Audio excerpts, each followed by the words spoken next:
ये जो मार्केट कमेटियाँ किसके अंडर आती हैं, प्रोविंशियल गवर्नमेंट के। ये जाके मार्केटों में चेक करे कि चीज़ों की, सब्जियों की कीमतें क्या चल रही हैं। ये प्राइस कंट्रोल है, ये प्रोविंशियल सब्जेक्ट है, फेडरल सब्जेक्ट नहीं है। या तो फिर फेडरल को अब यही करना पड़ेगा, जैसे 70 बिल जॉइंट उसके सेशन के थ्रू लेजिस्लेशन करके और उसको पास कराया गया है, वरना ये तो पास नहीं करते। तो क्योंकि एक तो मैंडेट आवाम की तरफ से हुआ है या क्या हुआ है, अल्लाह की तरफ से मैंडेट, क्लियर मैंडेट नहीं है पीटीआई की तरफ, तो उनको जो हमारे कोलिशन पार्टनर हैं उनके बैसाखियों पर रहना पड़ता है। तो अगर क्लियर मैंडेट जब मिलेगा इंशाल्लाह आप देखेंगे गवर्नेंस ठीक हो जाएगी।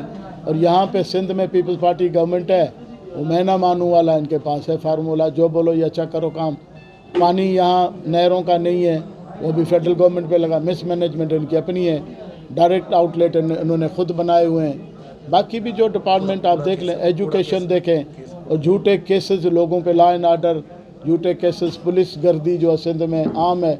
तो ये 18वीं तरमीम का सहारा लेके ये करते हैं, और ये महंगाई भी 18वीं तरमीम का तोहफ़ा है, ये कुछ करने के लिए तैयार नहीं है। मैं तो उस चीज़ का कायल हूँ, उस वक्त भी मैंने वोट नहीं दिया था। 58(2)B ये कानून होता था फेडरल गवर्नमेंट का, जिसमें फेडरल गवर्नमेंट प्रेसिडेंट जो है असेंबलियाँ डिज़ाल्व कर सकता था, गवर्नर डिज़ाल्व कर ये तलवार इनके ऊपर लटकती रहती थी, भी ये गलत काम नहीं करते थे। अब ये शुतर बेमुहार हैं, जो मर्ज़ी करें, बंदूक फायर करके लोहे के दरवाजे पे चीख रही हैं औरतें, लोग चीख रहे हैं, उसमें से फायर करके औरत को जो है मार दिया गया। तो उधर जब गवर्नमेंट खुद कर रही हो तो कौन बचाएगा। अब फेडरल गवर्नमेंट अगर बीच में आएगी फिर ये कहेंगे जी हमारे प्रोविंशियल ऑटोनॉमी में मुदाखलत है। ये मारते रहे लोगों को, इनको कोई कुछ ना कहे। उस बंदे को भी आप देखें ना, ये जोखियो है, उसको अगवा करके और ले गए उनके छाड़ते, और उसको अजियतें दे के मारा है।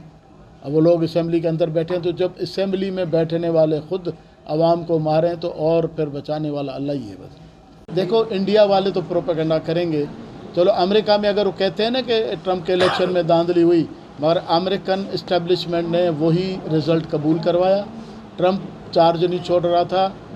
ये देखें ना, आप लोग कहते हैं इस्टेब्लिशमेंट, वहाँ की इस्टेब्लिशमेंट ने मजबूर किया ट्रंप को स्टेप डाउन करने के लिए, तो हो गया।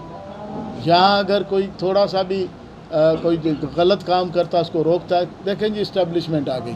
तो इस्टेब्लिशमेंट हर मुल्क में होती है, बग़ैर इस्टेब्लिशमेंट के मुल्क नहीं चलता। तो वो अगर वहाँ पे कोई उनका रोल होता है तो अदा करते हैं, इसमें कौन सी बात है। अमेरिका में भी किया है।